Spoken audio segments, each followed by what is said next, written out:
साकत कूद कपट मैं टेका ऐनस निंदा कर है नेका। पावन शब्द जिस दा आप संतां ने पाठ कीता है धन गुरु नानक देव जी दा मारू राग दे अंदर धन गुरु ग्रंथ ਸਾਹਿਬ जी दे 1030 अंग ते सुभाईमान। इस पावन शब्द दियां 8 पौड़ियां दी विचार आप संतां दे नाल कल सांझी हुई। हुण 9वीं पौड़ी तो अगे विचारां प्रारंभ करन लगे हां। धन गुरु महाराज जी रहमत करते ने साकत कूड़ कपट मह टेका। टेक दा अर्थ हुंदा है आसरा। टेक दा अर्थ हुंदा है टिके रहना।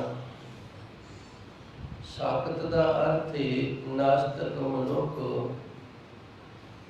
साकत का अर्थ शक्ति का उपासक भी होता है। जिस मनुख के अंदर अहंकार बनया रहे, माया का सता का अपने शरीरिक बल का ते मगर कोई 4 भैन भरा होण, इन्हां सारियां दा जिहड़ा मन के अंदर अहंकार बनया रहना है, इसनूं भी साकत आखदे हन। साकत जिहड़ा ये नगूरे दे नालों भी बुरा होता है। नगूरा जिहड़ा वो किसी दिन गुरु वाला होके जां किसी गुरु वाले दी गल नूं सुन लैंदा है, मन लैंदा है।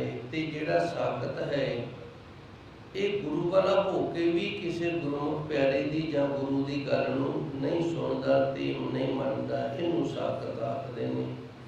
साकत दा दृष्टांत गुरबाणी दे अंदर गुरु महाराज जी ने पत्थर के नाल तुलना की है। जिवें पत्थर है, पत्थर नूं पानी दे विच सट देवो वो नहीं भिजेगा। उस तरह जिहड़ा साकत मनुख हुंदा है उहदे उत्ते ज्ञान रूपी पानी किन्ना भी पाई जो भाव नूं किन्ना भी ज्ञान दई जाइए ते वो सोझी विच नहीं आएगा। भगत कबीर जी ने ते अपने श्लोकां दे अंदर इस तरह दर्ज किया है, साकत ते सूकर भला।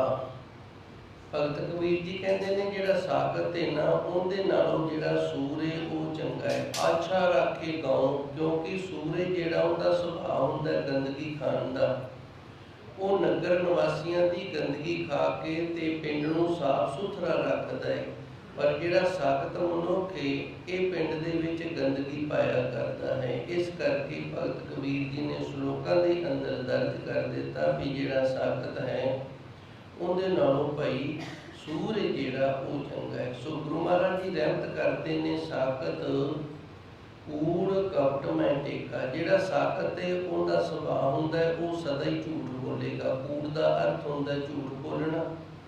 साकत कूड़ दूजा अर्थ हुंदा है कपट। कपट का अर्थ हुंदा है छल करना। साकत कूड़ कपट मह टेका। जिहड़ा साकत मनुख है वो झूठ ते छल कपटे जिहड़ा इहदे विच ही सदा टिकिया रहिंदा है। भाव वो सदा इस तरह के सुभाव वाला हुंदा है, झूठ बोलना ते छल कपटे जिहड़ा कि दुनिया दे नाल करदे रहना। ऐनिस निंदा करे अनेका। ऐनिस दा अर्थ है दिन ते रात, फिर वो दिन ते रात निंदक बनया रहेगा। करे अनेका एक दी नहीं, वो जने खने दी फिर निंदिया करता रहेगा। साकत कूड़ कपट में टेका। जिहड़ा नास्तिक मनुख है, साकत मनुख है, भगत कबीर जी ने आख्या है कि सूर तो भी बुरा है, इहदे नालों तां सूर किते चंगा है। क्योंकि सूर जिहड़ा गंदगी खा के आशा राखे गाओ ते जिहड़ा साकत है वो नगर दे विच गंदगी फैलाया करता है। ऐनिस निंदा करे अनेका। जिथे वो झूठ ते छल कपट करता है ना, उथे दिन ते रात वो हर एक मनुख की निंदा भी करता रहता है जी। बिन सिमरन आवै फल जावै ग्रब जोनी नरक मजारा है। साकत जिहड़ा ये सिमरन नहीं करेगा, इनका मन जिहड़ा सिमरन दे विच नहीं लगेगा, सिमरन दे विच नहीं टिकेगा। बिन सिमरन आवे फुण जावे। सिमरन तो बिना इनका फिर जमना मरना जिहड़ा वो बनया रहंदा है। ये जमदा ते मरदा है। ग्रब जोनी नरक मजारा है। ਇਹ ਗਰਭ ਜੂਨੀ, ਇਹ ਜੂਨੀਆਂ ਦੇ ਗਰਭ ਦੇ ਵਿੱਚ ਆਉਂਦਾ ਰਹਿੰਦਾ ਹੈ। ਨਰਕ ਮਜਾਰਾ ਹੈ, ਇਹ ਨਰਕ ਹੈ ਤੇ ਨਰਕ ਦੇ ਵਿੱਚ ਰਹਿੰਦਾ ਹੈ। ਭਾਵ ਜਿਵੇਂ ਸੁਖਮਨੀ ਸਾਹਿਬ ਦੇ ਅੰਦਰ ਧੰਨ ਗੁਰੂ ਮਹਾਰਾਜ ਜੀ ਨੇ ਸਾਨੂੰ ਦੱਸਿਆ ਹੈ, ਬੜੇ ਬੜੇ ਅਹੰਕਾਰੀਆ ਨਾਨਕ ਗਰਭ ਗਲੇ। ਧੰਨ ਗੁਰੂ ਨਾਨਕ ਦੇਵ ਜੀ ਰਹਿਮਤ ਕਰਦੇ ਨੇ, ਜਿਹੜਾ ਵੱਡੇ ਤੋਂ ਵੱਡਾ ਅਹੰਕਾਰੀ ਹੁੰਦਾ ਹੈ ਨਾ, ਉਹ ਫਿਰ ਗਰਭ ਦੇ ਵਿੱਚ ਹੀ ਗਲਦਾ ਹੈ। ਭਾਵ ਉਹ ਜੂਨ ਜਿਹੜੀ ਉਸ ਦੇ ਲਈ ਗਰਭ ਦੇ ਵਿੱਚ ਜਾਂਦਾ ਹੈ ਤੇ ਫਿਰ ਉਹ ਜਨਮ ਨਹੀਂ ਲੈਂਦਾ।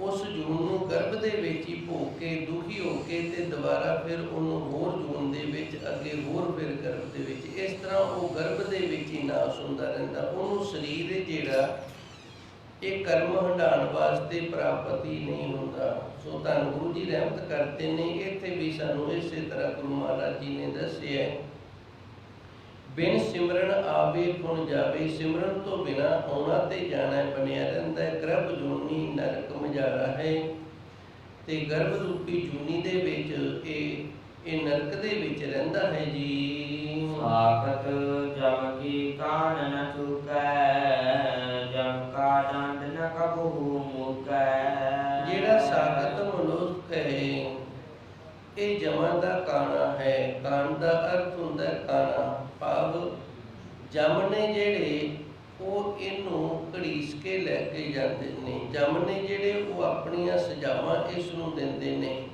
ਸਾਖਤ ਜਮ ਕੀ ਕਾਣ ਨਾ ਚੁਕੇ, ਤੇ ਇਹ ਸਜ਼ਾਵਾਂ ਨੇ ਜਿਹੜੀਆਂ ਇਹ ਸਾਖਤ ਮਨੁੱਖ ਦੀਆਂ ਮੁੱਕਦੀਆਂ ਹੀ ਨਹੀਂ, ਕਦੇ ਦੂਰ ਹੀ ਨਹੀਂ ਹੁੰਦੀਆਂ। ਜਮ ਕਾ ਦੰਡ ਨਾ ਕਬਹੂ ਮੁਕੇ, ਤੇ ਜਮਾਂ ਦਾ ਜਿਹੜਾ ਦੰਡ ਹੈ, ਜੋ ਜਮਾਂ ਨੇ ਇਹਨੂੰ ਸਜ਼ਾ ਦੇਣੀ ਹੈ, ਇਸ ਦੀ ਕਦੇ ਮੁੱਕਦੀ ਨਹੀਂ ਹੈ ਜੀ।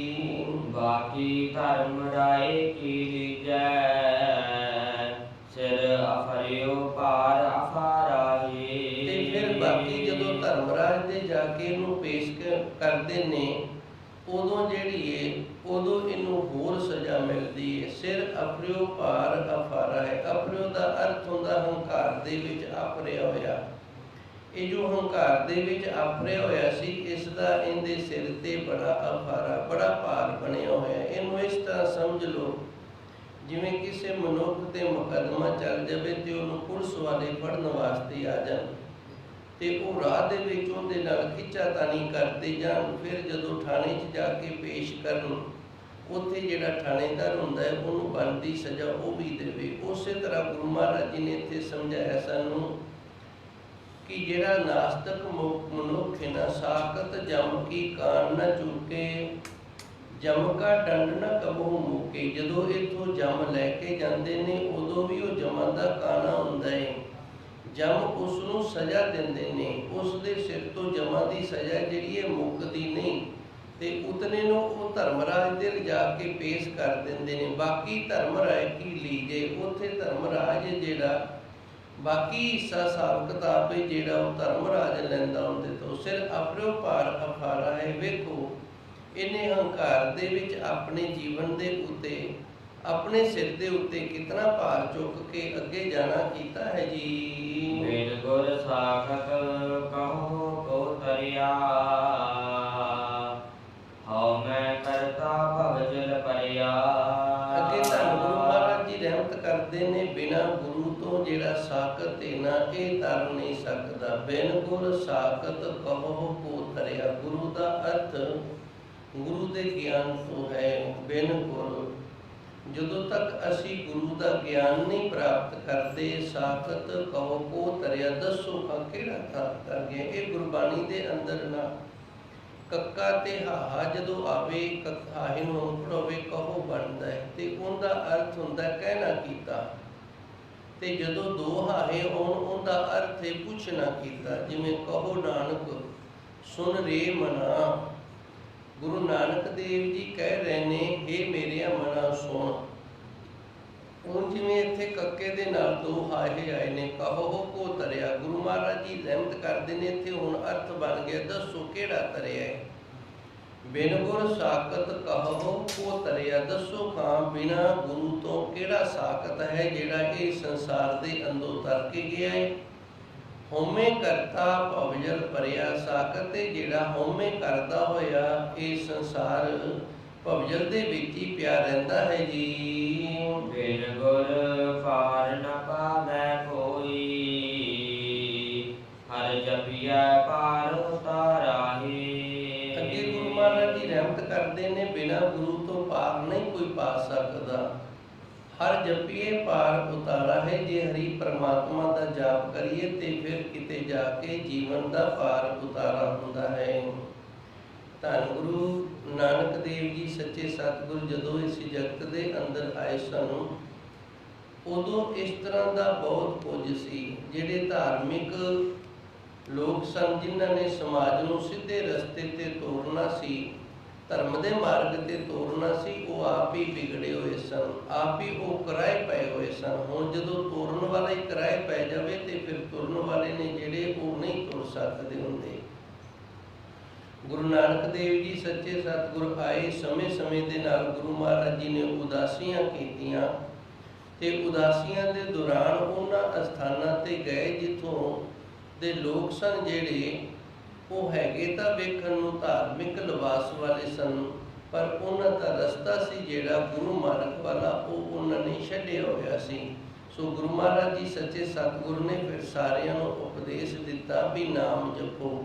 ਉਦਾਹਰਨ ਦੇ ਲਈ ਜਿਵੇਂ ਕਈ ਚੰਦਰੈਣ ਦਾ ਵਰਤ ਕਰਦੇ ਨੇ, ਮੱਸਿਆ ਤੋਂ ਬਾਅਦ ਏਕਮ ਹੁੰਦੀ ਏ, ਏਕਮ ਦੂਜ ਤੀਜ, ਜਿਵੇਂ ਜਿਵੇਂ ਚੰਦ ਵੱਧਦਾ ਜਾਂਦਾ ਏ ਭਾਵ ਤਿੱਥਾਂ ਵੱਧਦੀਆਂ ਜਾਂਦੀਆਂ ਨੇ। ਏਕਮ ਨੂੰ 1 ਬੁਰਕੀ ਖਾਣੀ, ਦੂਜ ਨੂੰ 2 ਖਾ ਲੈਣੀਆਂ, ਤੀਜ ਨੂੰ 3, ਚੌਥ ਨੂੰ 4। ਇਸ ਤਰ੍ਹਾਂ ਜਿਵੇਂ ਜਿਵੇਂ ਚੰਦ ਵੱਧਦਾ ਜਾਂਦਾ ਉਵੇਂ ਉਵੇਂ ਖੁਰਾਕ ਵਧਾਈ ਜਾਣੀ, ਤੇ ਫਿਰ ਪੂਰਨਮਾਸੀ ਤੋਂ ਬਾਅਦ ਚੰਦ ਘਟਣ ਲੱਗ ਜਾਂਦਾ ਹੈ, ਉਵੇਂ ਉਵੇਂ ਖੁਰਾਕ ਨੂੰ ਫਿਰ ਘਟਾਉਣਾ ਸ਼ੁਰੂ ਕਰ ਦੇਣਾ ਤੇ ਮੱਸਿਆ ਵਾਲੇ ਦਿਨ ਜਿਹੜਾ ਉਹ ਵਰਤ ਰੱਖ ਲੈਣਾ। ਗੁਰੂ ਨਾਨਕ ਦੇਵ ਜੀ ਨੇ ਫਿਰ ਸਮਝਾਇਆ ਵੀ ਇਹਦੇ ਨਾਲ ਕੁਝ ਨਹੀਂ ਹੁੰਦਾ, ਇਹਦੇ ਨਾਲ ਕੀ ਹੋਏਗਾ।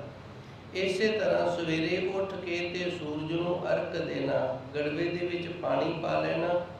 ਜਦੋਂ ਸੂਰਜ ਦੀ ਲਾਲੀ ਜੀ ਹੋਵੇ, ਥੋੜਾ ਜਿਹਾ ਸੂਰਜ ਨਿਕਲਿਆ ਹੋਵੇ ਤੇ ਉਦੋਂ ਸੂਰਜ ਵਾਲੇ ਪਾਸੇ ਛੱਤ ਤੇ ਚੜ੍ਹ ਕੇ ਜਾਂ ਜ਼ਮੀਨ ਤੇ ਜਿੱਥੋਂ ਸੂਰਜ ਦਿਸਦਾ ਹੋਵੇ, ਪਾਣੀ ਹੈ ਜਿਹੜਾ ਸੂਰਜ ਵਾਲੇ ਪਾਸੇ ਨੂੰ ਕਰਕੇ ਧਾਰ ਬੰਨ੍ਹ ਕੇ ਥੱਲੇ ਡੋਲਣਾ, ਇਹਨੂੰ ਕਹਿੰਦੇ ਨੇ ਸੂਰਜ ਨੂੰ ਅਰਕ ਦੇਣਾ। ਗੁਰੂ ਨਾਨਕ ਦੇਵ ਜੀ ਨੇ ਸਮਝਾਇਆ ਵੀ ਇਹਦੇ ਨਾਲ ਕੀ ਹੋਏਗਾ, ਇਹਦੇ ਨਾਲ ਕੁਝ ਨਹੀਂ ਹੁੰਦਾ।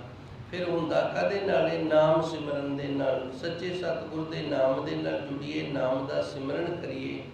ਦੂਸਰਾ, ਉਸ ਸਮੇਂ ਜਿਹੜਾ ਜ਼ਿਆਦਾ ਬੋਲਬਾਲਾ ਸੀ ਇਹ ਜੋਗੀਆਂ ਦਾ ਸੀ, ਨਾਥਾਂ ਦਾ ਸੀ।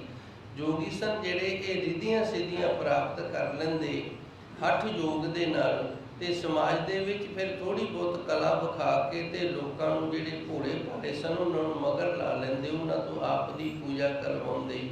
ਗੁਰੂ ਨਾਨਕ ਦੇਵ ਜੀ ਨੇ ਫਿਰ ਦੱਸਿਆ ਵੀ ਨਾ ਹੀ ਤਾਂ ਇਹ ਮੁਕਤ ਨੇ ਤੇ ਨਾ ਹੀ ਭਈ ਤੁਸੀਂ ਇਹਨਾਂ ਦੀ ਸੇਵਾ ਕਰਨ ਵਾਲੇ ਮੁਕਤ ਹੋ ਸਕਦੇ ਹੋ। ਕੇਵਲ ਤੇ ਕੇਵਲ ਨਾਮ ਜਪਣ ਦੇ ਨਾਲ ਹੀ ਜੀਵਨ ਜਿਹੜਾ ਉਹ ਸਫਲ ਹੁੰਦਾ ਹੈ।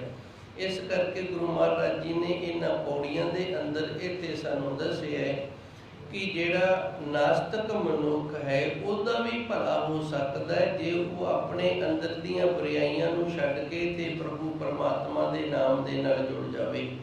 ਬਿਨ ਗੁਰ ਪਾਰ ਨਾ ਪਾਵੇ ਕੋਈ, ਹਰ ਜਪੀਏ ਪਾਰ ਉਤਾਰਾ ਹੈ। ਗੁਰੂ ਤੋਂ ਬਿਨਾ ਪਾਰ ਕੋਈ ਨਹੀਂ ਪੈ ਸਕਦਾ। ਗੁਰੂ ਦੇ ਦਾ ਨਾਮ ਜਪ ਕੇ ਤੇ ਫਿਰ ਸਾਡਾ ਪਾਰ ਉਤਾਰਾ ਹੁੰਦਾ ਹੈ। ਇੱਥੇ ਇਹ ਵੀ ਹੈ, ਜੇ ਅਸੀਂ ਗੁਰੂ ਵਾਲੇ ਹੋ ਗਏ ਹਾਂ ਬੜੀ ਚੰਗੀ ਗੱਲ ਹੈ। ਗੁਰੂ ਵਾਲੇ ਹੋ ਕੇ ਨਾਮ ਨਹੀਂ ਜਪਿਆ, ਨਿਤਨੇਮ ਨਹੀਂ ਕਰਿਆ, ਸਿਮਰਨ ਦੇ ਨਾਲ ਨਹੀਂ ਜੁੜੇ ਤੇ ਫਿਰ ਵੀ ਸਾਡਾ ਜੀਵਨ ਹੈ ਨਾ ਜਿਹੜਾ ਉਹ ਇਸ ਤਰ੍ਹਾਂ ਦਾ ਜਿਵੇਂ ਕੋਈ ਮਨੁੱਖ ਹੈ ਉਹ ਤਿਆਰ ਹੋ ਗਿਆ, ਤਿਆਰ ਹੋ ਕੇ ਸਾਰਾ ਸਮਾਨ ਬੰਨ੍ਹ ਕੇ ਤੇ ਘਰੋਂ ਬਾਹਰ ਹੁਣ ਦਰਵਾਜ਼ੇ ਅੱਗੇ ਆਣ ਕੇ ਖੜ ਗਿਆ, ਅੱਗੇ ਨਹੀਂ ਤੁਰ ਰਿਹਾ ਤੇ ਦੱਸੋ ਮੰਜ਼ਿਲ ਤੇ ਕਿਵੇਂ ਪਹੁੰਚ ਜਾਵੇਗਾ। ਸਫ਼ਰ ਦੇ ਲਈ ਤਿਆਰ ਹੈ, ਸਾਰੀ ਤਿਆਰੀ ਕਰ ਲਈਏ, ਬੂਹੇ ਅੱਗੇ ਆਣ ਕੇ ਖੜ ਗਿਆ ਵੀ ਮੈਂ ਜਾਣਾ ਹੈ, ਪਰ ਤੁਰਦਾ ਨਹੀਂ, ਉੱਥੇ ਹੀ ਖੜਾ ਹੈ। ਹੁਣ ਖੜੇ ਖੜੇ ਨੂੰ ਰਾਤ ਪੈ ਗਈ ਤੇ ਫਿਰ ਜਿੱਥੇ ਖੜਾ ਸੀ ਉੱਥੇ ਹੀ ਖੜਾ, ਰਾਤ ਪੈ ਗਈ। ਹੁਣ ਜਿੱਥੋਂ ਉੱਠਿਆ ਸੀ, ਜਿੱਥੋਂ ਤੁਰਿਆ ਸੀ, ਜਿਹੜੇ ਘਰ ਪਰਿਵਾਰ ਦੇ ਵਿੱਚ ਰਹਿੰਦਾ ਸੀ ਉੱਥੇ ਫਿਰ ਰਾਤ ਨੂੰ ਸੌਂ ਗਏ। ਇਸੇ ਤਰ੍ਹਾਂ ਜਦੋਂ ਅਸੀਂ ਗੁਰੂ ਵਾਲੇ ਹੋ ਜਾਂਦੇ ਹਾਂ ਉਦੋਂ ਅਸੀਂ ਤਿਆਰੀ ਕਰਦੇ ਹਾਂ ਵੀ ਅਸੀਂ ਗੁਰੂ ਮਾਰਗ ਤੇ ਹੁਣ ਤੁਰਨਾ ਹੈ। ਫਿਰ ਜਦੋਂ ਅੱਗੇ ਸਿਮਰਨ ਕਰੀਦਾ ਹੈ, ਨਿਤਨੇਮ ਦੇ ਨਾਲ ਜੁੜੀਦਾ ਤੇ ਫਿਰ ਇਸ ਮੰਜ਼ਿਲ ਤੇ ਅਸੀਂ ਤੁਰਨ ਲੱਗ ਜਾਂਦੇ ਹਾਂ। ਇਸ ਲਈ ਜਿਤਨਾ ਜ਼ਰੂਰੀ ਅੰਮ੍ਰਿਤ ਛਕਣਾ ਹੈ, ਗੁਰੂ ਵਾਲੇ ਹੋਣਾ ਹੈ, ਉਸ ਤੋਂ ਕਿਤੇ ਜ਼ਿਆਦਾ ਜ਼ਰੂਰੀ ਹੈ ਜਿਹੜਾ ਉਹ ਸਿਮਰਨ ਕਰਨਾ ਹੈ। ਜੇ ਸੱਚ ਪੁੱਛੋ ਤੇ ਜਿਹੜਾ ਨਿਤਨੇਮ ਹੈ ਇਹਦੇ ਨਾਲੋਂ ਵੀ ਸਿਮਰਨ ਹੈ ਜਿਹੜਾ ਇਹ ਜ਼ਿਆਦਾ ਜ਼ਰੂਰੀ ਹੈ। ਨਿਤਨੇਮ ਦੀਆਂ ਬਾਣੀਆਂ ਅਸੀਂ ਪੜ੍ਹਦੇ ਹਾਂ, ਗੁਰੂ ਮਹਾਰਾਜ ਜੀ ਨੇ ਸਾਨੂੰ ਮਰਿਆਦਾ ਦੇ ਵਿੱਚ ਬੰਨਿਆ ਤੇ ਸਿਮਰਨ ਦੇ ਨਾਲ ਸਾਡੇ ਅੰਦਰ ਦੀ ਅਵਸਥਾ ਬਣਦੀ ਹੈ। ਜੀਵਨ ਜਿਹੜਾ ਇਹ ਉੱਚਾ ਤੇ ਸੁੱਚਾ ਹੁੰਦਾ ਹੈ। ਸੋ ਧੰਨ ਗੁਰੂ ਮਹਾਰਾਜ ਜੀ ਦੀ ਪਾਵਨ ਬਾਣੀ ਜਿਹੜੇ ਸ਼ਬਦ ਨੂੰ ਮਰਜ਼ੀ ਵਿਚਾਰ ਕੇ ਵੇਖ ਲਈਏ, ਉਹਦੇ ਅੰਦਰ ਗੁਰੂ ਜੀ ਦਾ ਇਹੀ ਉਪਦੇਸ਼ ਹੈ ਵੀ ਗੁਰਮੁਖਾ ਸਿਮਰਨ ਕਰ। ਸੋ ਧੰਨ ਗੁਰੂ ਮਹਾਰਾਜ ਜੀ ਨੇ ਇੱਥੇ ਵੀ ਸਾਨੂੰ ਦੱਸਿਆ, ਬਿਨ ਗੁਰ ਪਾਰ ਨਾ ਪਾਵੇ ਕੋਈ, ਹਰ ਜਪੀਏ ਪਾਰ ਉਤਾਰਾ ਹੈ। ਹੁਣ ਵੇਖੋ ਇੱਕ ਨਾਸਤਕ ਮਨੁੱਖ ਹੈ, ਸਾਖਤ ਮਨੁੱਖ ਹੈ, ਤੇ ਉਹ ਵੀ ਜੇ ਗੁਰੂ ਵਾਲਾ ਹੋ ਕੇ ਗੁਰੂ ਦੇ ਲੜ ਲੱਗ ਕੇ ਤੇ ਸਿਮਰਨ ਕਰਨਾ ਸ਼ੁਰੂ ਕਰਦੇ, ਗੁਰੂ ਮਹਾਰਾਜ ਜੀ ਰਹਿਮਤ ਕਰਦੇ ਨੇ, ਜਾਪ ਕਰਦੇ ਆ, ਸਿਮਰਨ ਕਰਦੇ ਆ, ਉਹਦਾ ਵੀ ਭਲਾ ਹੋ ਜਾਂਦਾ ਹੈ ਜੀ। ਗੁਰ ਕੀ ਦਾਤ ਨ ਮੇਟੈ ਕੋਈ, ਜਿਸ ਬਖਸ਼ੇ ਤਿਸ ਤਾਰੇ ਸੋਈ। ਕਈਆਂ ਦੇ ਅੰਦਰ ਨਾ ਇੱਕ ਦੁਬਿਧਾ ਜੀ ਬਣੀ ਰਹਿੰਦੀ ਏ, ਤੇ ਉਹ ਦੁਬਿਧਾ ਇਹ ਹੈ ਵੀ ਵਾਹਿਗੁਰੂ ਦਾ ਸਿਮਰਨ ਕਰਨ ਦੇ ਨਾਲ ਕੀ ਹੋ ਜਾਏਗਾ। ਇਹ ਗੁਰੂ ਦੀ ਦਾਤ ਹੈ। ਸਿਮਰਨ ਜਿਹੜਾ ਇਹ ਗੁਰੂ ਦੀ ਦਾਤ ਹੈ, ਤੇ ਗੁਰੂ ਦੀ ਦਾਤ ਨੂੰ ਕੋਈ ਮੇਟ ਨਹੀਂ ਸਕਦਾ। ਭਾਵ ਗੁਰੂ ਮਹਾਰਾਜ ਜੀ ਸੱਚੇ ਸਤਿਗੁਰ ਨੇ ਆਪ ਸਾਨੂੰ ਦੱਸਿਆ ਗੁਰਬਾਣੀ ਦੇ ਅੰਦਰ, ਨਾਵੇ ਅੰਦਰ ਹੋ ਵਸਾ ਨਾਉ ਵਸੇ ਮਨ ਮਾਏ। ਗੁਰੂ ਮਹਾਰਾਜ ਜੀ ਰਹਿਮਤ ਕਰਦੇ ਨੇ, ਤੂੰ ਨਾਮ ਜਪ ਤੇ ਨਾਮ ਦੇ ਵਿੱਚ ਮੇਰਾ ਵਸ ਆਏ। ਜਦੋਂ ਨਾਮ ਤੇਰੇ ਹਿਰਦੇ ਦੇ ਵਿੱਚ ਆਏਗਾ ਤੇ ਮੇਰਾ ਵਾਸਾ ਫਿਰ ਤੇਰੇ ਹਿਰਦੇ ਦੇ ਵਿੱਚ ਹੋ ਜਾਏਗਾ। ਜਦੋਂ ਗੁਰੂ ਦਾ ਵਾਸਾ ਹਿਰਦੇ ਦੇ ਵਿੱਚ ਹੋ ਗਿਆ ਤੇ ਫਿਰ ਗੁਰੂ ਮਹਾਰਾਜ ਜੀ ਆਪ ਰਹਿਮਤ ਕਰਦੇ ਨੇ। ਇਹ ਗੁਰੂ ਦੀ ਦਾਤ ਹੈ, ਫਿਰ ਇਹਨੂੰ ਮੇਟ ਕੋਈ ਨਹੀਂ ਸਕਦਾ। ਮੈਂ ਇੱਕ ਵਾਰੀ ਫਿਰ ਦੱਸਣ ਦਾ ਯਤਨ ਕਰਾਂਗਾ, ਗੁਰ ਕੀ ਦਾਤ ਨਾ ਮੇਟੈ ਕੋਈ। ਗੁਰੂ ਮਹਾਰਾਜ ਜੀ ਦੀ ਦਾਤ ਹੈ ਨਾਮ, ਤੇ ਗੁਰੂ ਮਹਾਰਾਜ ਜੀ ਨੇ ਆਖਿਆ ਸਾਨੂੰ ਨਾਮ ਜਪਣ ਵਾਲਾ, ਵਾਹਿਗੁਰੂ ਦਾ ਅਭਿਆਸ ਕਰਨ ਵਾਲਾ ਜਿਹੜਾ, ਉਹਦਾ ਪਾਰ ਉਤਾਰਾ ਹੋ ਜਾਏਗਾ। ਇਹ ਗੁਰੂ ਮਹਾਰਾਜ ਜੀ ਦੀ ਦਾਤ ਨੂੰ ਕੋਈ ਮੇਟ ਨਹੀਂ ਸਕਦਾ। ਭਾਵ ਕੋਈ ਵੀ ਜਮ ਦੂਤ ਇਸ ਤਰ੍ਹਾਂ ਨਹੀਂ ਕਹਿ ਸਕਦਾ ਵੀ ਅਸੀਂ ਕੀ ਕਰੀਏ, ਜੇ ਤੂੰ ਨਾਮ ਜਪਿਆ ਸੀ ਤਾਂ ਤੇਰੇ ਤੋਂ ਲੇਖਾ ਲੈਣਾ ਹੀ ਲੈਣਾ। ਇਸ ਤਰ੍ਹਾਂ ਨਹੀਂ ਹੋਏਗਾ।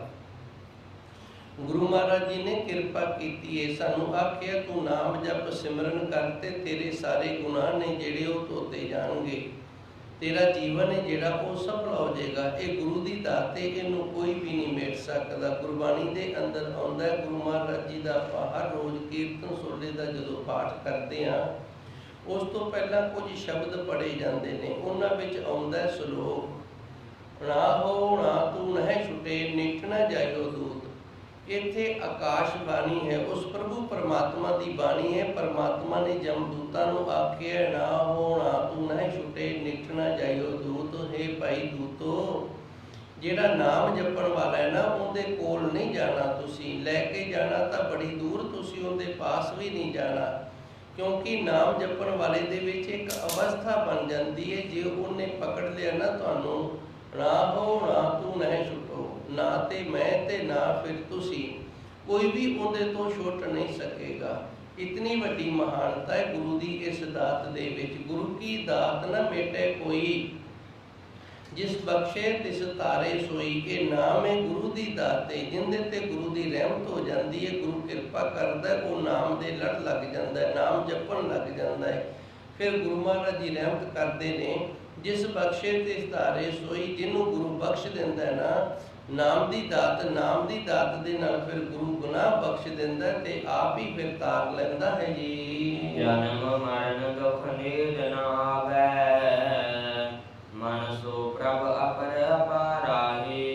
ਜਿਹਨੂੰ ਗੁਰੂ ਦੀ ਦਾਤ ਪ੍ਰਾਪਤ ਹੋ ਗਈ, ਨਾਮ ਪ੍ਰਾਪਤ ਹੋ ਗਿਆ, ਗੁਰੂ ਨੇ ਉਹਨੂੰ ਬਖਸ਼ ਲਿਆ, ਗੁਰੂ ਨੇ ਤਾਰ ਲਿਆ, ਤੇ ਫਿਰ ਉਹਦਾ ਜੰਮਣ ਮਰਨਾ ਨਹੀਂ ਹੋਏਗਾ। ਜਨਮ ਮਰਨ ਦੁੱਖ ਨੇੜ ਨਾ ਆਵੇ। ਜੰਮਣ ਮਰਨ ਦਾ ਜਿਹੜਾ ਦੁੱਖ ਹੈ ਉਹਦੇ ਨੇੜੇ ਨਹੀਂ ਆਉਂਦਾ। ਮਨ ਸੋ ਪ੍ਰਭ ਅਪਰ ਅਪਾਰਾ ਹੈ। ਹੇ ਮੇਰਿਆ ਮਨਾ, ਉਹ ਪਰਮਾਤਮਾ ਪਾਰਾਵਾਰ ਤੋਂ ਰਹਿਤ ਹੈ, ਬੜਾ ਵਿਸ਼ਾਲ ਹੈ ਜੀ। ਗੁਰ ਤੇ ਭੁਲੇ ਆਵੋ ਜਾਵੋ, ਜਨਮ ਮਰਹੁ ਫੁਨ ਪਾਪ ਕਮਾਵੋ। ਜਿਹੜੇ ਗੁਰੂ ਤੋਂ ਭੁੱਲ ਗਏ ਨੇ, ਉਹਨਾਂ ਦਾ ਆਉਣਾ ਤੇ ਜਾਣਾ ਜਿਹੜਾ ਇਹ ਨਿਸ਼ਚਿਤ ਹੈ। ਉਹਨਾਂ ਦਾ ਜੰਮਣਾ ਮਰਨਾ ਜਿਹੜਾ ਇਹ ਬਣਿਆ ਰਹੇਗਾ। ਹੁਣ ਗੁਰੂ ਤੋਂ ਕੀ ਭੁੱਲਣਾ? ਗੁਰੂ ਦੇ ਹੁਕਮ ਨੂੰ ਭੁੱਲ ਜਾਣਾ, ਗੁਰੂ ਦੀ ਬਣਾਈ ਹੋਈ ਮਰਿਆਦਾ ਨੂੰ ਭੁੱਲ ਜਾਣਾ। ਗੁਰਬਾਣੀ ਦੇ ਅੰਦਰ ਜੋ ਗੁਰੂ ਮਹਾਰਾਜ ਜੀ ਨੇ ਸਾਨੂੰ ਉਪਦੇਸ਼ ਦਿੱਤਾ ਇਹਨੂੰ ਭੁੱਲ ਜਾਣਾ, ਇਹ ਗੁਰੂ ਤੋਂ ਭੁੱਲਣਾ ਹੈ। ਗੁਰ ਤੇ ਭੁੱਲੇ ਆਵੋ ਜਾਵੋ, ਜਦੋਂ ਗੁਰੂ ਤੋਂ ਭੁੱਲ ਜਾਈਏ ਤੇ ਫਿਰ ਆਉਣਾ ਜਾਣਾ ਜਿਹੜਾ ਇਹ ਬਣਿਆ ਰਹਿੰਦਾ ਹੈ। ਜਨਮ ਮਰੋ ਪੁਨ ਪਾਪ ਕਮਾਓ, ਜੰਮਦੇ ਮਰਦੇ ਆ ਤੇ ਫਿਰ ਪਾਪ ਕਮਾਉਂਦੇ ਆ, ਪਾਪਾਂ ਦੇ ਵਿੱਚ ਲੱਗੇ ਰਹਿੰਦੇ ਹੈ ਜੀ। ਸਾਗਤ ਮੂਲ ਅਚੇਤ ਨ ਚੇਤ ਹੈ, ਦੁਖ ਲਾਗੈ ਤਾ ਰਾਮ ਪੁਕਾਰਾਹੀ। ਗੁਰੂ ਮਹਾਰਾਜ ਜੀ ਰਹਿਮਤ ਕਰਦੇ ਨੇ, ਜਿਹੜਾ ਸਾਗਤ ਹੁੰਦਾ ਮੂੜ ਦਾ ਅਰਥ ਹੁੰਦਾ ਨਾ ਮੁੜਨ ਵਾਲਾ।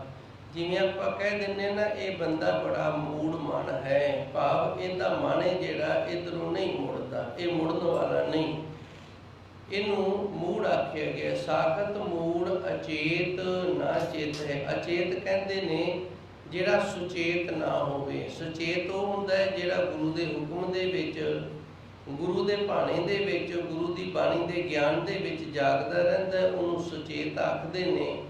ਤੇ ਅਚੇਤ ਉਹਨੂੰ ਆਖਦੇ ਨੇ ਜਿਹੜਾ ਕਿਸੇ ਤਰ੍ਹਾਂ ਦਾ ਵੀ ਗੁਰੂ ਦੇ ਹੁਕਮ ਨੂੰ ਚੇਤੇ ਨਾ ਰੱਖੇ। ਇਹ ਮਨ ਦੀਆਂ ਹਾਲਤਾਂ ਹੁੰਦੀਆਂ ਨੇ, ਚੇਤ, ਸੁਚੇਤ ਤੇ ਅਚੇਤ। ਅਚੇਤ ਮਨ ਦੀ ਅਵਸਥਾ ਜਿਹੜੀ ਇਹ ਗੁਰੂ ਨੂੰ ਚੇਤੇ ਨਾ ਰੱਖਣ ਵਾਲਾ ਹੈ।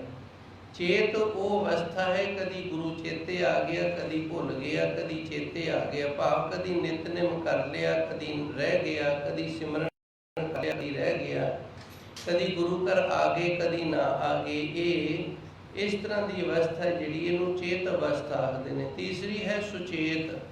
ਸੁਚੇਤ ਉਸ ਅਵਸਥਾ ਦਾ ਨਾਂ ਹੈ ਜਿਹੜਾ 24 ਘੰਟੇ ਹਰ ਸਵਾਸ ਦੇ ਨਾਲ ਪਰਮਾਤਮਾ ਗੁਰੂ ਨੂੰ ਚੇਤੇ ਰੱਖੇ, ਉਹਨੂੰ ਸੁਚੇਤ ਆਖਦੇ ਨੇ। ਜਾਗਿਆ ਹੋਇਆ, ਜਿਗਿਆਸੂ ਬਣ ਗਿਆ। ਸੋ ਗੁਰੂ ਮਹਾਰਾਜ ਜੀ ਰਹਿਮਤ ਕਰਦੇ ਨੇ, ਸਾਖਤ ਮੂੜ ਅਚੇਤ ਨਾ ਚੇਤੇ। ਜਿਹੜਾ ਸਾਖਤ ਹੈ ਇਹ ਮੁੜਨ ਵਾਲਾ ਨਹੀਂ, ਕਿਤਨਾ ਮਰਜੀ ਯਤਨ ਕਰ ਲਈਏ ਇਹ ਆਪਣੀਆਂ ਬੁਰਾਈਆਂ ਤੋਂ, ਆਪਣੇ ਔਗਣਾਂ ਤੋਂ ਮੁੜੇਗਾ ਨਹੀਂ, ਕਿਉਂਕਿ ਇਹ ਅਚੇਤ ਹੈ, ਇਹਨੂੰ ਕੁਝ ਵੀ ਚੇਤਾ ਨਹੀਂ। ਅਚੇਤ ਹੈ, ਇਹ ਪਰਮਾਤਮਾ ਵਾਲੇ ਪਾਸਿਓਂ ਬਿਲਕੁਲ ਅਚੇਤ ਹੈ, ਨਾ ਚੇਤ ਹੈ, ਰੱਬ ਨੂੰ ਕਦੇ ਚੇਤੇ ਨਹੀਂ ਕਰਦਾ। ਦੁੱਖ ਲਾਗੇ ਤਾਂ ਰਾਮ ਪੁਕਾਰਾ ਹੈ, ਫਿਰ ਜਦੋਂ ਦੁੱਖ ਲੱਗਦਾ ਨਾ ਫਿਰ ਰਾਮ ਆਖਦਾ, ਫਿਰ ਵਾਹਿਗੁਰੂ ਨੂੰ ਯਾਦ ਕਰਦਾ ਹੈ। ਤੇ ਗੁਰੂ ਮਹਾਰਾਜ ਜੀ ਰਹਿਮਤ ਕਰਦੇ ਨੇ, ਫਿਰ ਬਣਦਾ ਕੁਝ ਨਹੀਂ, ਕਿਉਂਕਿ ਗੁਰਬਾਣੀ ਦੇ ਅੰਦਰ ਗੁਰੂ ਮਹਾਰਾਜ ਜੀ ਨੇ ਸਾਨੂੰ ਦੱਸ ਦਿੱਤਾ ਹੈ, ਪਹਿਲੂ ਦੇ ਜੇ ਚੇਤੀਏ ਕਾਇਤ ਮਿਲੇ ਸੁਜਾਏ। ਜੇ ਅਸੀਂ ਰੱਬ ਨੂੰ ਪਹਿਲੂ ਚੇਤੇ ਕਰਦੇ ਰਹੀਏ ਨਾ ਤੇ ਫਿਰ ਸਾਡੇ ਆਉਣ ਵਾਲੇ ਕਰਮਾਂ ਦੇ ਵਿੱਚ ਜਿਹੜਾ ਦੁੱਖ ਹੈ ਨਾ ਉਹ ਘਟ ਜਾਂਦਾ ਹੈ। ਤੇ ਜਦੋਂ ਦੁੱਖ ਆ ਹੀ ਗਿਆ ਉਦੋਂ ਜੇ ਚੇਤੇ ਕਰੀਏ ਤੇ ਫਿਰ ਗੱਲ ਨਹੀਂ ਜੇ ਬਣਦੀ। ਇਸ ਵਾਸਤੇ ਸਾਨੂੰ ਪਰਮਾਤਮਾ ਨੂੰ ਪਹਿਲੋਂ ਹੀ ਚੇਤੇ ਰੱਖਣਾ ਚਾਹੀਦਾ ਹੈ ਤੇ ਮਨ ਦੇ ਵਿੱਚ ਇਹ ਡਰ ਰੱਖਣਾ ਚਾਹੀਦਾ ਵੀ ਪਤਾ ਨਹੀਂ ਮੇਰੇ ਕਰਮ ਕਿਤਨੇ ਕੁ ਮਾੜੇ ਨੇ, ਮੇਰੇ ਕਰਮਾਂ 'ਚ ਕਿੰਨਾ ਕੁ ਦੁੱਖ ਹੈ ਜਿਹੜਾ ਮੈਂ ਭੋਗਣਾ ਹੈ। ਇਹ ਵਾਹਿਗੁਰੂ ਕਿਰਪਾ ਕਰੀ, ਮੈਂ ਤੇਰੇ ਲੜ ਲੱਗਿਆ ਤੇ ਮੈਨੂੰ ਇਹਨਾਂ ਦੁੱਖਾਂ ਤੋਂ ਬਚਾ ਕੇ ਰੱਖੀ। ਫਿਰ ਗੁਰੂ ਕਿਰਪਾ ਕਰਦਾ ਹੈ। ਸੋ ਗੁਰੂ ਮਹਾਰਾਜ ਜੀ ਨੇ ਗੁਰਬਾਣੀ ਦੇ ਨਾਲ ਸਾਨੂੰ ਹਰ ਪ੍ਰਕਾਰ ਦਾ ਗਿਆਨ ਦਿੱਤਾ। ਜੇ ਅਸੀਂ ਸੋਚੀ ਨਹੀਂ ਰੱਖਦੇ, ਅਸੀਂ ਅਚੇਤ ਹੋਏ ਹਾਂ ਗੁਰਬਾਣੀ ਦੇ ਵੱਲੋਂ, ਤੇ ਫਿਰ ਭਾਈ ਇਹਦੇ ਵਿੱਚ ਸਾਡਾ ਕਸੂਰ ਹੈ। ਜਿਵੇਂ ਭਗਤ ਕਬੀਰ ਜੀ ਦਾ ਸ਼ਬਦ ਆਉਂਦਾ ਸ਼ਲੋਕਾਂ ਦੇ ਅੰਦਰ, ਸਾਚਾ ਸਤਿਗੁਰ ਕੇ ਕਰੇ ਜੋ ਸਿੱਖਾ ਮੈਂ ਚੂਕ। ਭਗਤ ਕਬੀਰ ਜੀ ਕਹਿੰਦੇ ਨੇ ਸੱਚੇ ਸਤਿਗੁਰ ਤਾਂ ਹਨ, ਪਰ ਇਹ ਕਰਨ ਕੀ? ਜਿਹੜੇ ਸਾਡੇ ਸਿੱਖ ਨੇ, ਚੂਕ ਦਾ ਅਰਥ ਹੁੰਦਾ ਇਹ ਭੁੱਲੇ ਫਿਰਦੇ ਨੇ। ਜੋ ਸਿੱਖਾ ਮੈਂ ਚੂਕ, ਜੇ ਸਿੱਖ ਹੀ ਉਸ ਦੇ ਭੁੱਲੇ ਫਿਰਦੇ ਨੇ, ਗੁਰੂ ਦੇ ਉਪਦੇਸ਼ ਨੂੰ, ਗਿਆਨ ਨੂੰ ਯਾਦ ਨਹੀਂ ਕਰਦੇ, ਸਿਮਰਨ ਨਹੀਂ ਕਰਦੇ, ਤੇ ਫਿਰ ਗੁਰੂ ਮਹਾਰਾਜ ਜੀ ਸੱਚੇ ਸਤਿਗੁਰ ਕੀ ਕਰਨ। ਸੋ ਇੱਥੇ ਗੁਰੂ ਮਹਾਰਾਜ ਜੀ ਰਹਿਮਤ ਕਰਦੇ ਨੇ, ਸੱਚੇ ਸਤਿਗੁਰ ਸਾਖਤ ਮੂੜ ਅਚੇਤ ਨਾ ਚੇਤੇ, ਦੁੱਖ ਲਾਗੇ ਤਾਂ ਰਾਮ ਪੁਕਾਰਾ ਹੈ। ਜਿਹੜਾ ਨਾਸਤਕ ਮਨੁੱਖ ਹੈ, ਸਾਖਤ ਹੈ ਜਿਹੜਾ ਮਨੁੱਖ, ਇਹ ਨਾ ਮੁੜਨ ਵਾਲਾ ਹੈ ਤੇ ਅਚੇਤ ਰਹਿੰਦਾ ਹੈ, ਰੱਬ ਨੂੰ ਕਦੇ ਚੇਤੇ ਨਹੀਂ ਕਰਦਾ। ਜਦੋਂ ਦੁੱਖ ਲੱਗਦਾ ਤੇ ਫਿਰ ਵਾਹਿਗੁਰੂ ਆਖਦਾ ਹੈ ਜੀ, ਸੁਖ ਦੁਖ ਪੁਰਬ ਜਨਮ ਕੇ ਜੀਏ, ਸੋ ਜਾਣੈ ਜਿਨ ਦਾਤੈ ਦੀਏ। ਤੇ ਜਿਹੜੇ ਸੁਖ ਤੇ ਦੁੱਖ ਨੇ ਨਾ, ਇਹ ਸਾਡੇ ਪਿਛਲੇ ਜਨਮਾਂ ਦੇ ਕੀਤੇ ਹੋਏ ਕਰਮ ਨੇ। ਸੋ ਜਾਣੇ ਜਿਨ ਦਾਤੇ ਦੀਏ, ਇਹਨਾਂ ਦਾ ਸਾਨੂੰ ਪਤਾ ਨਹੀਂ। ਜਿਸ ਪਰਮਾਤਮਾ ਨੇ ਸਾਨੂੰ ਸੁਖ ਤੇ ਦੁੱਖ ਦਿੱਤੇ ਨੇ ਨਾ, ਉਹ ਜਾਣਦਾ ਵੀ ਅਸੀਂ ਕਿਹੜਾ ਕੰਮ ਕਦੋਂ ਗਲਤ ਕੀਤਾ ਤੇ ਉਹਦੇ ਨਾਲ ਸਾਨੂੰ ਦੁੱਖ ਮਿਲਿਆ, ਤੇ ਕਿਹੜਾ ਕੰਮ ਕਦੋਂ ਠੀਕ ਕਰ ਲਿਆ ਤੇ ਉਹਦੇ ਨਾਲ ਸਾਨੂੰ ਸੁੱਖ ਮਿਲ ਗਿਆ। ਜਨਮ ਮਰਨ ਦੁੱਖ पूर्व जन्म के किए सुख दुख पूर्व जन्म के किए। ਜਿਹੜੇ ਸੁਖ ਤੇ ਦੁੱਖ ਨੇ ਇਹ ਪੂਰਵ ਜਨਮ ਪਿਛਲੇ ਜਨਮਾਂ ਦੇ ਨੇ। ਗੁਰਬਾਣੀ ਦੇ ਅੰਦਰ ਪੁਰਬਲਾ ਜਨਮ ਮੰਨਿਆ ਹੈ ਤੇ ਗੁਰਬਾਣੀ ਦੇ ਅੰਦਰ ਅੱਗੇ ਆਉਣ ਵਾਲਾ ਜਨਮ ਹੈ ਜਿਹੜਾ ਉਹ ਵੀ ਮੰਨਿਆ ਹੈ। ਗੁਰਬਾਣੀ ਹੈ ਇਹ ਸਾਨੂੰ ਇਹ ਮੱਤ ਦਿੰਦੀ ਹੈ ਵੀ ਪਿਛਲੇ ਜਨਮਾਂ ਦੇ ਵਿੱਚ ਜਿਹੜੇ ਪਾਪ ਕੀਤੇ ਸੀ ਉਹਨਾਂ ਪਾਪਾਂ ਦੇ ਪੁੰਨਾਂ ਕਰਕੇ ਪਾਪ ਤੇ ਪੁੰਨ ਕਰਕੇ ਸੁਖ ਤੇ ਦੁੱਖ ਮਿਲ ਰਿਹਾ ਹੈ। ਤੇ ਹੁਣ ਜੇ ਅਸੀਂ ਪਹਿਲੂ ਪਰਮਾਤਮਾ ਦਾ ਨਾਮ ਲਵਾਂਗੇ ਸਿਮਰਨ ਕਰਾਂਗੇ ਤੇ ਫਿਰ ਭਾਈ ਉਹ ਦੁੱਖ ਨੇ ਜਿਹੜੇ ਗੁਰੂ ਕਿਰਪਾ ਕਰ ਦੇਗਾ ਉਹਨਾਂ ਕਰਮਾਂ ਦਾ ਫਲ ਘਟਾ ਕੇ ਸਾਨੂੰ ਸੁਖ ਰੂਪ ਦੇ ਵਿੱਚ ਮਿਲ ਜਾਵੇਗਾ। ਸੁਖ ਦੁੱਖ ਪੂਰਬ ਜਨਮ ਕੇ ਕੀਏ ਸੋ ਜਾਣੇ ਜਿਨ ਦਾਤੇ ਦੀਏ। ਉਹ ਪਰਮਾਤਮਾ ਆਪ ਜਾਣਦਾ, ਸਾਨੂੰ ਸੋਝੀ ਨਹੀਂ। ਸਾਨੂੰ ਤਾਂ ਇਹ ਨਹੀਂ ਪਤਾ ਵੀ ਕੱਲ ਅਸੀਂ ਕਿਹੜਾ ਕਿਹੜਾ ਗੁਨਾਹ ਕੀਤਾ ਹੈ ਤੇ ਉਹਦੀ ਸਾਨੂੰ ਸਜ਼ਾ ਕੀ ਮਿਲਣੀ, ਉਹ ਪਰਮਾਤਮਾ ਜਾਣਦਾ ਹੈ। ਸੋ ਜਾਣੇ ਜਿਨ ਦਾਤੇ ਕੀ ਦੀਏ। ਜਿਹੜੇ ਵਾਹਿਗੁਰੂ ਨੇ ਇਹ ਕਰਮ ਬਣਾ ਕੇ ਸਾਨੂੰ ਸੁਖ ਦੁੱਖ ਦਿੱਤੇ ਨੇ ਉਹ ਜਾਣਦਾ ਹੈ ਜੀ। ਇਸ ਕਾ ਦੋਸ ਦੇਹ ਤੋ ਪ੍ਰਾਣੀ ਸਹੋ ਆਪਣਾ ਕੀਆ ਕਰਾ ਰਾਹੇ। ਗੁਰੂ ਮਹਾਰਾਜ ਜੀ ਰਹਿਮਤ ਕਰਦੇ ਨੇ ਹੁਣ ਇਹਦੇ ਵਿੱਚ ਦੋਸ਼ ਕਿਹਨੂੰ ਦਈਏ ਦੱਸੋ, ਕਿਸੇ ਦਾ ਕਸੂਰ ਨਹੀਂ ਹੈਗਾ। ਕਿਸ ਕੋ ਦੋਸ਼ ਦੇਹ ਤੂੰ ਪ੍ਰਾਣੀ ਹੈ। ਪ੍ਰਾਣੀ ਤੂੰ ਇਹਦੇ ਵਿੱਚ ਕਸੂਰਵਾਰ ਕਿਹਨੂੰ ਮੰਨੇਗਾ, ਕਿਹਨੂੰ ਦੋਸ਼ ਦੇਵੇਂਗਾ। ਸਹੋ ਆਪਣਾ ਕੀਆ ਕਰਾਰਾ ਹੈ। ਸਹੋ ਦਾ ਅਰਥ ਉਹਨੂੰ ਸਹਾਰਨਾ ਕਰ। ਆਪਣਾ ਕੀਆ ਕਰਾਰਾ ਇਹ ਤੇਰਾ ਆਪ ਦਾ ਹੀ ਕਰਮ ਕੀਤਾ ਹੈ ਤੇ ਇਸ ਕਰਮ ਦੀ ਜੋ ਤੈਨੂੰ ਕਰਾਰੀ ਸਜ਼ਾ ਮਿਲੀ ਹੈ ਨਾ ਇਹਨੂੰ ਤੂੰ ਆਪ ਸਹਾਰਨਾ ਕਰ। ਗੁਰਬਾਣੀ ਦੇ ਅੰਦਰ ਗੁਰੂ ਮਹਾਰਾਜ ਜੀ ਨੇ ਸਾਨੂੰ ਦੱਸਿਆ ਦੱਦੇ ਦੋਸ਼ ਨਾ ਦਿਓ ਕਿਸੇ। ਦੋਸ਼ ਕਰਮਾ ਆਪਣਿਆਂ ਜੋ ਮੈਂ ਕੀਆ ਸੋ ਮੈਂ ਪਾਇਆ। ਦੋਸ਼ ਨਾ ਦੀਜੇ ਅਵਰ ਜਣਾ। ਦੂਜੇ ਨੂੰ ਦੋਸ਼ ਦੇਣ ਦੀ ਲੋੜ ਨਹੀਂ। ਜੋ ਅਸੀਂ ਕੀਤਾ ਹੈ ਉਸ ਦਾ ਫਲ ਸਾਨੂੰ ਜ਼ਰੂਰ ਮਿਲੇਗਾ, ਉਸ ਦਾ ਫਲ ਸਾਨੂੰ ਪ੍ਰਾਪਤ ਹੋ ਰਿਹਾ ਹੈ। ਸੋ ਇੱਥੇ ਵੀ ਗੁਰੂ ਮਹਾਰਾਜ ਜੀ ਰਹਿਮਤ ਕਰਦੇ ਨੇ ਕਿਸ ਕੋ ਦੋਸ਼ ਦੇ ਤੂੰ ਪ੍ਰਾਣੀ ਹੈ। ਪ੍ਰਾਣੀ ਹੁਣ ਤੂੰ ਆਪਣੇ ਗੁਨਾਹ ਦਾ ਆਪਣੇ ਦੁੱਖ ਦਾ ਦੋਸ਼ ਕਿਸੇ ਦੂਜੇ ਦੇ ਸਿਰ ਦੇ ਉੱਤੇ ਕਿਉਂ ਮੰਨਦਾ ਹੈ। ਸਹੋ ਆਪਣਾ ਕੀਆ ਕਰਾਰਾ ਹੈ। ਤੂੰ ਜੋ ਕੀਤਾ ਹੈ ਨਾ ਉਸ ਦੀ ਤੈਨੂੰ ਸਜ਼ਾ ਮਿਲ ਰਹੀ ਹੈ ਤੇ ਉਸ ਨੂੰ ਤੂੰ ਸਹਾਰਨਾ ਕਰ। ਹਉ ਮੈਂ ਮਮਤਾ ਕਰਦਾ ਆਇਆ ਆਸਾ ਮਨਸਾ ਬੰਦ ਚਲਾਇਆ। ਪਿਛਲੇ ਜਨਮਾਂ ਦੇ ਵਿੱਚ ਅਸੀਂ ਹਉਮੈ ਤੇ ਮਮਤਾ ਕਰਦੇ ਆਏ ਹਾਂ। ਹਉਮੈ ਦਾ ਅਰਥ ਹੈ ਇੱਕ ਹਉਮੈ ਦਾ ਅਰਥ ਹੁੰਦਾ ਹੰਕਾਰ। ਅੰਦਰ ਹਉਮੈ ਬਣੀ ਰਹਿਣੀ, ਅੰਦਰ ਹੰਕਾਰ ਬਣਿਆ ਰਹਿਣਾ। ਜਿਵੇਂ ਕਿਸੇ ਕੋਲ ਵਿਦਿਆ ਚੰਗੀ ਹੈ ਤੇ ਉਹ ਚੰਗੀ ਵਿਦਿਆ ਕਰਕੇ ਅੰਦਰ ਹਉਮੈ ਬਣੀ ਰਵੇ ਵੀ ਮੇਰੇ ਵਰਗਾ ਵਿਦਵਾਨ ਕੋਈ ਨਹੀਂ। ਇਸੇ ਤਰ੍ਹਾਂ ਕਿਸੇ ਦੇ ਕੋਲ ਮਾਇਆ ਜਾਦੀ ਹੋਵੇ ਤੇ ਉਸ ਮਾਇਆ ਕਰਕੇ ਅੰਦਰ ਹਉਮੈ ਬਣੀ ਰਵੇ ਵੀ ਮੇਰੇ ਕੋਲ ਬੜੀ ਮਾਇਆ ਹੈ। ਇਹ ਹਉਮੈ ਹੈ, ਹੰਕਾਰ ਹੈ। ਦੂਜਾ ਹਉਮੈ ਦਾ ਅਰਥ ਹੁੰਦਾ ਹੈ ਉਹ ਵੀ ਮੇਰਾ ਹੋ ਜਾਵੇ, ਉਹ ਵੀ ਮੇਰਾ ਹੋ ਜਾਵੇ। ਬਿਲਾਵਲ ਰਾਗ ਦੇ ਅੰਦਰ ਭਗਤ ਸਧਨਾ ਜੀ ਦਾ ਸ਼ਬਦ ਆਉਂਦਾ ਹੈ। ਭਗਤ ਸਧਨਾ ਜੀ ਨੇ ਉਸ ਪਰਮਾਤਮਾ ਦੇ ਅੱਗੇ ਅਰਦਾਸ ਕੀਤੀ ਤੇ ਜਦੋਂ ਅਰਦਾਸ ਕੀਤੀ ਪਹਿਲੂ ਹਉਮੈ ਸੀ ਤੇ ਬਾਅਦ ਦੇ ਵਿੱਚ ਜਿਹੜੀ ਹਉ ਹੈ ਇਹ ਖਤਮ ਹੋ ਗਈ ਤੇ ਮੈਂ ਜਿਹੜਾ ਇਹਦੇ ਪਿੱਛੇ ਨਹੀਂ ਲੱਗ ਗਈ। ਹਉ ਮੈਂ ਹਉ ਜਿਹੜੀ ਇਹ ਖਤਮ ਹੋ ਜੇ ਤੇ ਮੈਂ ਰਹਿ ਜਾਵੇ ਤੇ ਮੈਂ ਦੇ ਪਿੱਛੇ ਨਹੀਂ ਲੱਗ ਜਾਵੇ ਤੇ ਫਿਰ ਜੀਵਨ ਸਫਲ ਹੁੰਦਾ ਹੈ। ਨਾ ਹੋ ਨਾ ਮੈਂ। ਹੁਣ ਵੇਖੋ ਨੰਨਾ ਲੱਗ ਗਿਆ ਨਾ ਹੋ। ਭਗਤ ਜੀ ਕਹਿੰਦੇ ਨੇ ਨਾ ਤਾਂ ਮੇਰੇ ਵਿੱਚ ਹੁਣ ਹਉ ਹੈ ਤੇ ਨਾ ਹੀ ਹੁਣ ਮੇਰੇ ਵਿੱਚ ਮੈਂ ਹੈ। ਇਹ ਦੋਵੇਂ ਖਤਮ ਹੋ ਗਈਆਂ ਨੇ ਤੇ ਹੁਣ ਤੂੰ ਕਿਰਪਾ ਕਰ। ਫਿਰ ਭਗਤ ਦੀ ਕਿਰਪਾ, ਭਗਤ ਦੇ ਉੱਤੇ ਕਿਰਪਾ ਹੋਈ ਸੀ, ਭਗਤ ਦਾ ਜੀਵਨ ਸਫਲ ਹੋ ਗਿਆ ਸੀ, ਪਾਰ ਉਤਾਰ ਹੋ ਗਿਆ ਸੀ। ਇਸੇ ਤਰ੍ਹਾਂ ਹਉਮੈ ਮਮਤਾ ਕਰਦਾ ਆਇਆ। ਪਿਛਲੇ ਜਨਮਾਂ ਜਨਮਾਂਤਰਾਂ ਦੇ ਵਿੱਚ ਅਸੀਂ ਹਉ ਕਰਦੇ ਆਏ ਹਾਂ ਤੇ ਮਮਤਾ ਦਾ ਅਰਥ ਹੁੰਦਾ ਮੇਰ। ਇਹ ਮਮਤਾ ਦੇ ਨਾਲ ਮਨੁੱਖ ਦੇ ਅੰਦਰ ਬੜੇ ਗੁਨਾਹ ਹੁੰਦੇ ਨੇ। ਜਿਵੇਂ ਦੋ ਬੱਚੇ ਨੇ ਤੇ ਉਹ ਗਲੀ ਦੇ ਵਿੱਚ ਖੇਡ ਰਹੇ ਨੇ। ਖੇਡਦੇ ਖੇਡਦੇ ਬੱਚੇ ਲੜ ਗਏ ਨੇ। ਹੁਣ ਬੱਚੇ ਜਦੋਂ ਲੜ ਪਏ ਨੇ ਜਿਹੜਾ ਤਗੜਾ ਬੱਚਾ ਉਹਨੇ ਕਮਜ਼ੋਰ ਬੱਚੇ ਨੂੰ ਮਾਰਿਆ। ਹੁਣ ਤਗੜੇ ਬੱਚੇ ਵੱਡੇ ਬੱਚੇ ਦੀ ਮਾਂ ਆ ਗਈ ਹੈ ਤੇ ਉਹਨੇ ਆਪਣੇ ਬੱਚੇ ਨੂੰ ਘੂਰਨ ਦੀ ਬਜਾਏ ਨਾ ਜਿਹੜਾ ਛੋਟਾ ਬੱਚਾ ਹੈ ਉਹਨੂੰ ਘੂਰਨਾ ਸ਼ੁਰੂ ਕਰ ਦਿੱਤਾ। ਤੇ ਕੀ ਆਖਦੀ ਏ ਜਦੋਂ ਤੈਨੂੰ ਪਤਾ ਹੈ ਵੀ ਇਹ ਮਾਰਦਾ ਤੇ ਫਿਰ ਤੂੰ ਇਹਦੇ ਨਾਲ ਖੇਡਦਾ ਕਿਵੇਂ ਹੈ। ਹੁਣ ਵੇਖੋ ਇਹ ਗੁਨਾਹ ਹੋ ਰਿਹਾ ਹੈ। ਇੱਥੇ ਉਹਨੇ ਆਖਣਾ ਸੀ ਨਹੀਂ ਪੁੱਤਰ ਤੂੰ ਇਹਦੇ ਤੋਂ ਵੱਡਾ ਹੈ, ਸਿਆਣਾ ਹੈ, ਤੇ ਇਹ ਤੇਰਾ ਛੋਟਾ ਵੀਰ ਹੈ, ਇਹਦੇ ਨਾਲ ਪਿਆਰ ਨਾਲ ਖੇਡ। ਛੋਟਿਆਂ ਦੇ ਨਾਲ ਪਿਆਰ ਕਰੀਦਾ ਹੁੰਦਾ, ਪਿਆਰ ਨਾਲ ਖੇਡੀਦਾ ਹੁੰਦਾ, ਲੜਨਾ ਨਹੀਂ। ਫਿਰ ਮਮਤਾ ਜਿਹੜੀ ਸੀ ਇਹ ਗੁਨਾਹ ਨਹੀਂ ਸੀ ਲੱਗਣਾ। ਹਉਮੈ ਮਮਤਾ ਕਰਦਾ ਆਇਆ। ਅਸੀਂ ਪਿਛਲੇ ਜਨਮਾਂ ਜਨਮਾਂਤਰਾਂ ਦੇ ਵਿੱਚ ਹਉਮੈ ਤੇ ਮਮਤਾ ਕਰਦੇ ਆਏ ਹਾਂ। ਆਸਾ ਮਨਸਾ ਬੰਧ ਚਲਾਇਆ। ਤੇ ਇੱਕ ਰੱਸੀ ਹੈ ਜਿੰਦੇ ਦੋ ਸਿਰੇ ਨੇ, ਇੱਕ ਸਿਰਾ ਹੈ ਆਸਾ ਵਾਲਾ ਤੇ ਦੂਜਾ ਸਿਰਾ ਹੈ ਮਨਸਾ ਵਾਲਾ। ਆਸਾ ਦਾ ਅਰਥ ਹੁੰਦਾ ਉਮੀਦ। ਜਿਵੇਂ ਅਸੀਂ ਉਮੀਦ ਰੱਖਦੇ ਹਾਂ, ਸਾਨੂੰ ਆਸ ਲੱਗੀ ਹੋਈ ਏ ਵੀ ਐਤਕੀ ਸਾਡੀ ਫਸਲ ਜਿਹੜੀ ਉਹ ਚੰਗੀ ਹੋਵੇਗੀ, ਇਹਨੂੰ ਆਸ ਆਖਦੇ ਨੇ, ਉਮੀਦ ਆਖਦੇ ਨੇ। ਤੇ ਮਨਸਾ ਜਿਹੜੀ, ਇਹ ਮਨ ਦੇ ਵਿੱਚ ਜਿਹੜੀਆਂ ਪੁੱਠੀਆਂ ਸਿੱਧੀਆਂ ਗੱਲਾਂ ਚੱਲਦੀਆਂ ਰਹਿਣੀਆਂ ਨੇ, ਮਨ ਦੇ ਵਿੱਚ ਜਿਹੜਾ ਦੂਜਿਆਂ ਦੀ ਬੁਰਾਈ ਚੱਲਦੀ ਰਹਿਣੀ ਹੈ, ਗਲਤ ਵਿਚਾਰਾਂ ਚੱਲਦੀਆਂ ਰਹਿਣੇ, ਇਹਨੂੰ ਮਨਸਾ ਆਖਦੇ ਨੇ। ਗੁਰੂ ਮਹਾਰਾਜ ਜੀ ਰਹਿਮਤ ਕਰਦੇ ਨੇ, ਇਹ ਰੱਸੀ ਹੈ ਜਿੰਦੇ ਦੋ ਸਿਰੇ ਨੇ, ਇੱਕ ਸਿਰਾ ਆਸਾ ਵਾਲਾ।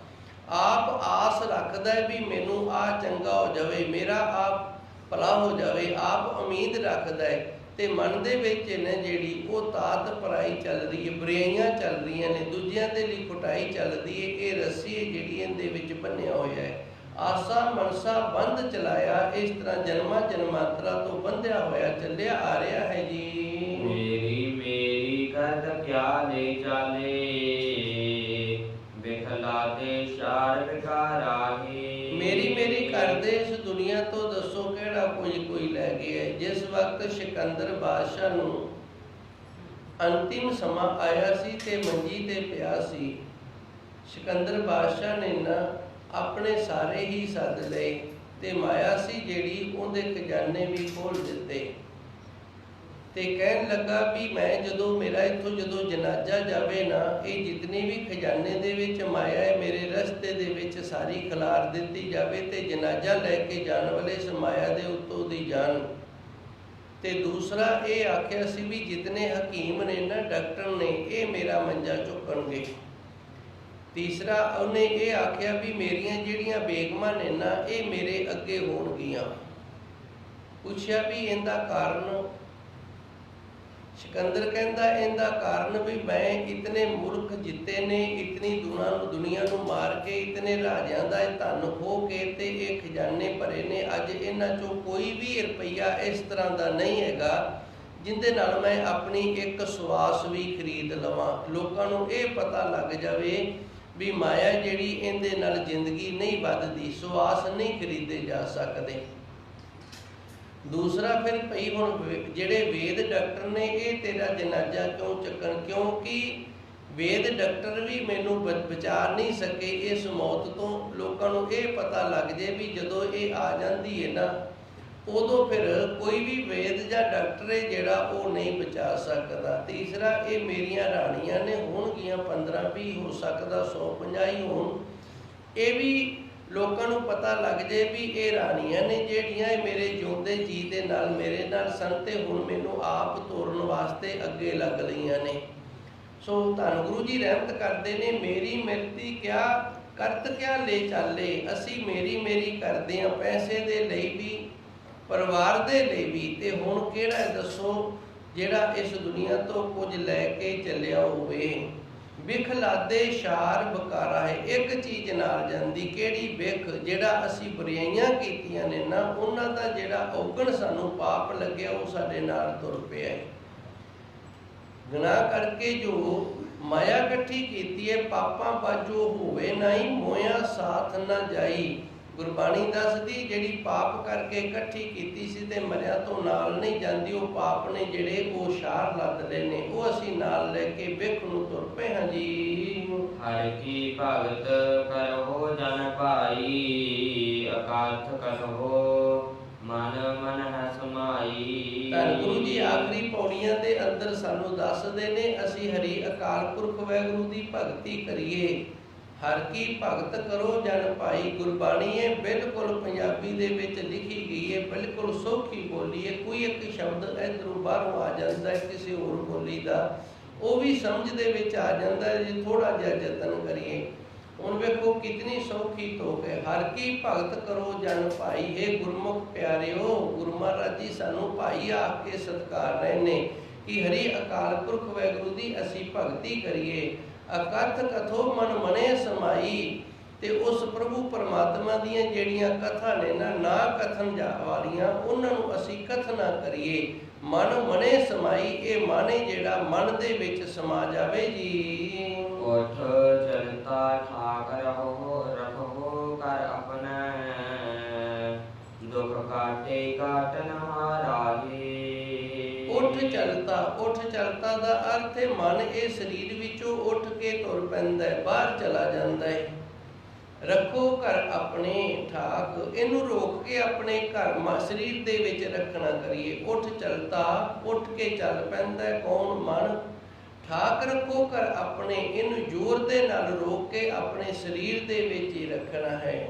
ਦੁੱਖ ਕਾਟੇ ਕਾਟਣ ਹਾਰਾ ਹੈ, ਤੇ ਫਿਰ ਪ੍ਰਭੂ ਪਰਮਾਤਮਾ ਕਿਰਪਾ ਕਰੇਗਾ, ਸਾਡੇ ਸਾਰੇ ਦੁੱਖ ਨੇ ਜਿਹੜੇ ਉਹ ਕੱਟ ਦੇਗਾ। ਗੁਰੂ ਮਹਾਰਾਜ ਜੀ ਨੇ ਇਸ ਪੌੜੀ ਦੇ ਅੰਦਰ ਭਗਤੀ ਕਰਨ ਦਾ ਸਾਧਨ ਦੱਸਿਆ। ਹਰ ਕੀ ਭਗਤ ਕਰੋ ਜਨ ਭਾਈ, ਅਕਥ ਕਥੋ ਮਨ ਮਨੇ ਸਮਾਈ। ਉਸ ਪ੍ਰਭੂ ਪਰਮਾਤਮਾ ਦੀਆਂ ਅਸੀਂ ਕਥਾ ਵਾਰਤਾ ਸੁਣੀਏ ਤੇ ਕਰੀਏ, ਤੇ ਮਨ ਜਿਹੜਾ ਮਨ ਨੂੰ ਸਮਝਾਈਏ। ਮਨ ਮਨੇ ਸਮਾਈ ਦਾ ਅਰਥ ਹੈ ਮਨ ਹੁਣ ਮਨ ਦੇ ਵਿੱਚ ਹੀ ਰਵੇ, ਮਨ ਚੋਂ ਬਾਹਰ ਨਾ ਜਾਵੇ, ਭਾਵ ਉਸ ਪ੍ਰਭੂ ਪਰਮਾਤਮਾ ਦੇ ਨਾਲ ਜੁੜੇ। ਉੱਠ ਚਲਤਾ, ਜੇ ਇਹ ਸਿਮਰਨ ਕਰਦਾ ਹੋਇਆ ਉੱਠ ਕੇ ਚੱਲ ਪਵੇ।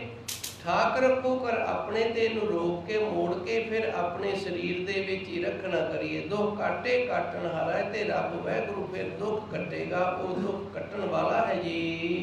ਹਰ ਗੁਰ ਪੂਰੇ ਕੀਓ ਟਪਰਾਤੀ,